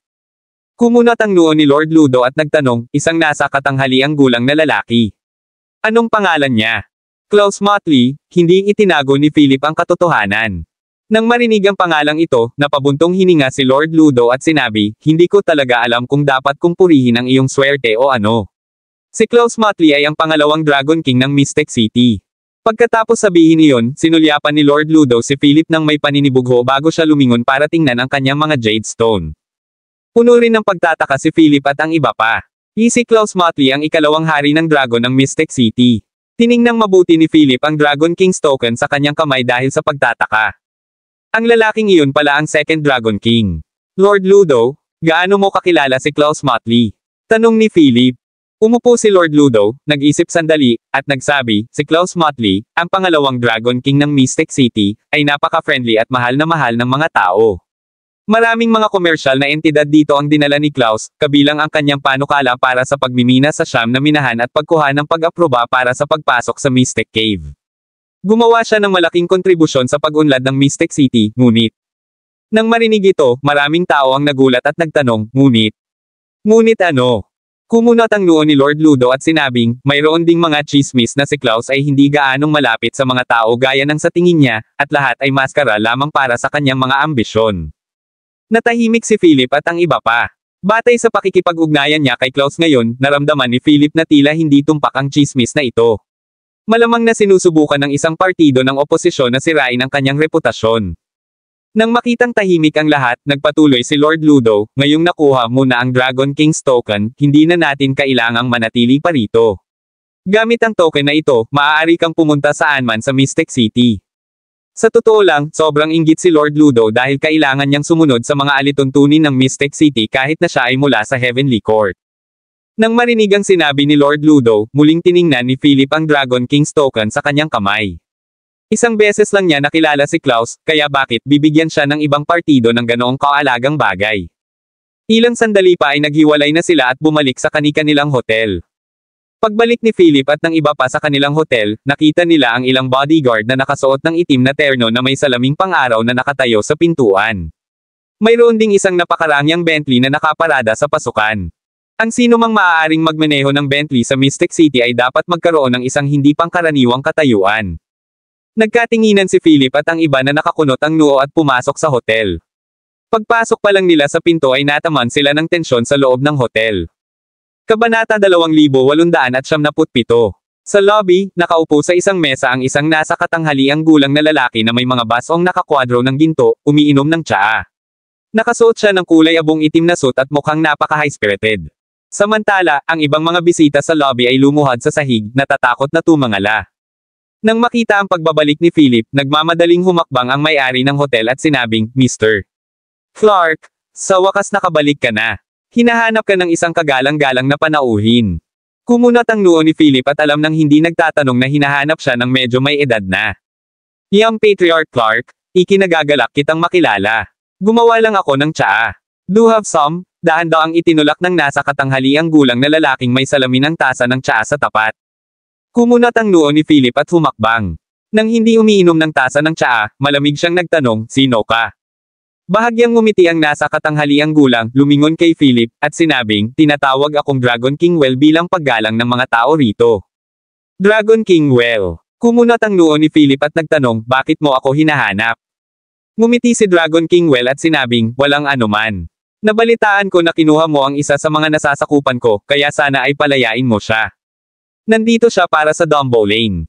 Mahinahong sinabi ni Philip, "Kung ganoon, si Aaron Dole ang dapat mong hanapin, hindi ako." Humigop ng tsaa ang Dragon King Well at sinabing, "Young Patriarch Clark, huwag na tayong magpatalo tungkol sa bush. Nandito ako ngayon para hilingin na pakawalan mo siya. Kung gagawin mo, maaari kang gumawa ng isang makatwirang kahilingan mula sa akin." Bahagyang ngumiti si Philip at sinabing, "Mukhang naghanda ka. Paano kung ayaw ko siyang pakawalan?" Sa sinabi nito, isang lamig ang bumungad sa mga mata ni Dragon King Well. Marahan niyang ibinaba ang tasa sa kanyang kamay, tumangala kay Philip, at sinabing, "Kung ganoon, walang lugar para sa iyo sa Mystic City." Isang banta. Ngumiti si Philip at sinabing, "May nalaman ka ba tungkol sa akin bago ka dumating?" Bahagyang tumango si Dragon King Well at nagsabi, "Medyo alam ko." "Kung gayon dapat mong malaman na pinakaayaw kong pinagbantaan," malamig na sabi ni Philip. Biglang natense ang atmosphere. Malamig na tinitigan ng mga bantay sa likod ng Dragon King Well si Philip bago sila bumunot ng baril sa kanilang mga baywang at itinutok kay Philip. Sa gilid, naghanda rin si Fennel at ang iba pa para sa labanan. Mukhang hindi nauunawaan ng mga nasasakupan mo ang mga patakaran, tumingin si Philip sa paligid at malamig na sinabi.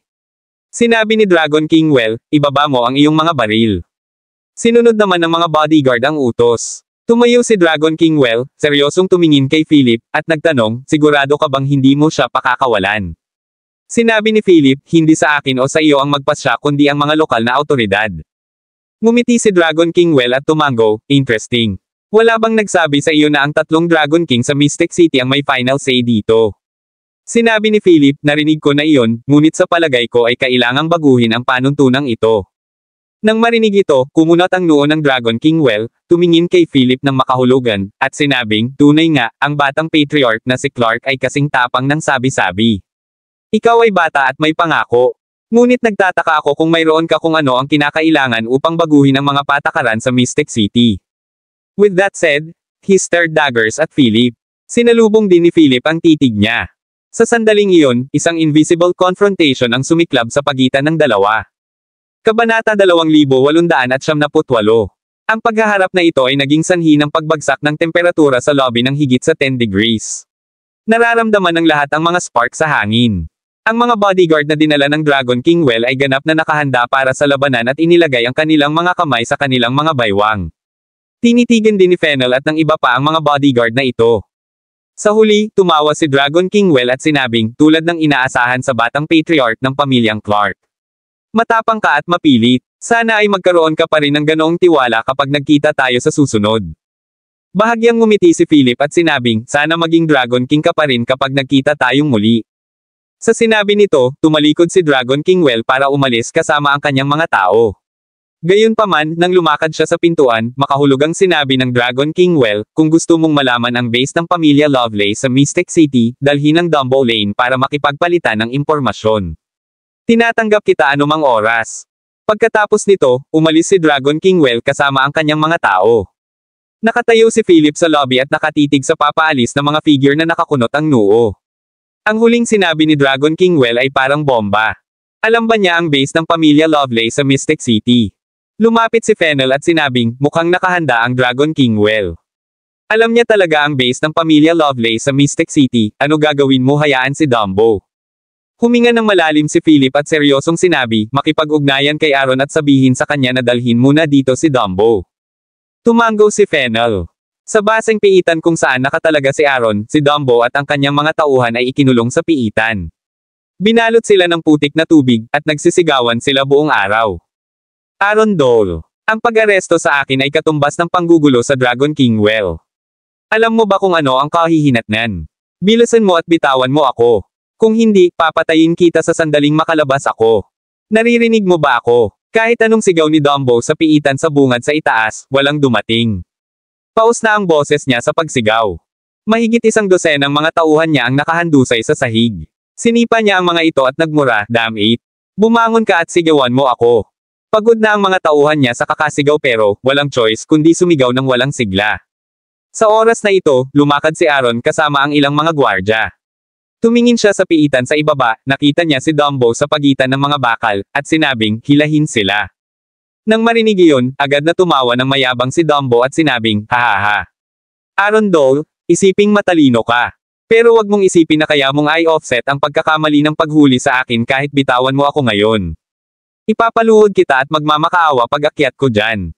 Hindi mapakali si Aaron. Nang hilahin si Dumbo at ang kanyang mga tauhan, puno ng galit ang kanyang mukha. Sisigaw na sana siya nang biglang may nakita siyang figure na papalabas sa likod ni Aaron. "Dumbo Lane? Ano ang sinabi mo ngayon?" Lumapit si Philip. Ang kanyang mga mata ay walang pakialam, at ang kanyang mga kamay ay nasa bulsa ng kanyang pantalon. Nang makita si Philip, napakunot ang noo ni Dumbo at nauutal, anong gusto mo?" Ngumisi si Philip at sinabing, "Huwag kang kabahan. Nandito ako para pakawalan ka. Bitawan mo ako." Natigilan si Dumbo, puno ng hindi paniniwala. Naisip niya noong una na gusto siyang palayain ni Aaron dahil natatakot siya sa reputasyon ng Dragon King Well. Ngayon na sinabi ni Philip na maaari siyang pumunta, ito ay tila isang pagsasabuatan kahit paano niya ito tingnan. Kaya, lumiko si Dumbo upang bumalik sa piitan, sabi niya. "Young Patriarch Clark, huwag mong isipin na gamitin ako. Mas gugustuhin kong manatili sa piitan at maging komportable." Sa hudyat ni Philip, hinawakan ng 2 gwardya na may mga baril si Dumbo. Kabanata 2899. Dumbo Lane? Para sabihin sa iyo ang totoo, pinalitan ka ng Dragon King Well na may isang kondisyon. "Napakaswerte mo," sabi ni Philip. Nang marinig iyon, agad na tinalikuran ni Dumbo ang 2 gwardya, tumawa ng mayabang, at sinabing, "Hahaha, alam kong ililigtas ako ng Dragon King Well. Batang Patriarch Clark, napakatalino mo." Pagkasabi noon ni Dumbo, sinipa siya ni Philip at pinabagsak siya sa lupa. Thud! Sa isang iglap, idiniin ng 2 gwardya ang kanilang mga baril sa ulo ni Dumbo. Puno ng sakit ang mukha ni Dumbo habang galit na umuungal, "Young Patriarch Clark, how dare you treat me like this? Hindi ka ba natatakot na ituloy ito ng Dragon King Well?" Humalaklak si Philip at sinabing, "Dumbo, mukhang hindi mo naiintindihan ang sinabi ko. Sinabi ko na kailangang tuparin ng Dragon King Well ang isang kondisyon ko bilang kapalit sa iyo. Naiintindihan mo ba?" Sa wakas ay naunawaan na ni Dumbo, at siya ay tulala. Paano ito mangyayari? Gayunpaman, hindi nag-abala si Philip na bigyan ng panahon si Dumbo para makapag-isip. Sinabi niya kay Aaron, "Pumunta ka sa tirahan ng Dragon King Well." Oo. Hindi nagtagal, ilang jeep ang umaalis sa base. Personal na sinamahan ni Aaron si Philip sa tirahan ng Dragon King Well. Nagdala rin siya ng pangkat ng mga fully armed elite guards. Makalipas ang halos kalahating oras, nakarating na sila sa tirahan ng Dragon King Well. Ang tirahan ng Dragon King Well ay napakarangal, puno ng mga estatwa ng mga Diyos. Napakaganda at nakasisilaw ang tanawin. Parang sinaunang palasyo. Bukod dito, ang pasukan ay mahigpit na binabantayan ng mga nakabaluti na sasakyan at mga armadong gwardya. Habang papalapit ang sasakyan ni Aaron, hinarang siya ng ilang lalaking nakamaskara na may dalang baril. Nagutos si Dragon King Well na si Mr. Clark at Third Master Lane lang ang pwedeng pumasok. "Maghihintay ang ibang tao dito," sabi ng lalaki. Kumunot ang noo ni Aaron at sinabing, "Young Patriarch Clark, gusto pa ba nating pumasok? Puno ng panganib ang lugar na ito. Hindi tayo dapat pumasok ng walang ingat." Kumunot ang noo ni Philip at sinulyapan si Dumbo na bogbog ang buong katawan dahil sa pambubugbog. Sabi niya, "Ako na mismo ang kukuha sa kanya. Maaari kayong manatiling nakabantay sa labas. Kung may mangyari man, umalis ka na lang at huwag kang mag-alala sa akin." Natigilan si Aaron at gustong magsalita pa, ngunit nakababa na si Philip sa sasakyan kasama si Dumbo. Manatiling nasa ganap na alerto. Sigaw ni Aaron. Sa isang iglap, mahigit 100 ng fully armed na gwardya ang lumabas sa mga sasakyan at naka-alerto. Sinundan ni Philip ang bantay ng Dragon King Well kasama si Dumbo at pumasok sa Golden Gate sa loob ng mansyon. Ito ay mukhang medyo mayaman sa unang tingin. "Young Patriarch Clark, naghihintay sa iyo ang Dragon King Well say." Maraming salamat mga kamaster sa walang sawang pagsusubaybay, isang like, share, and subscribe naman dyan mga kamaster. Abangan ang susunod pang mga kabanata.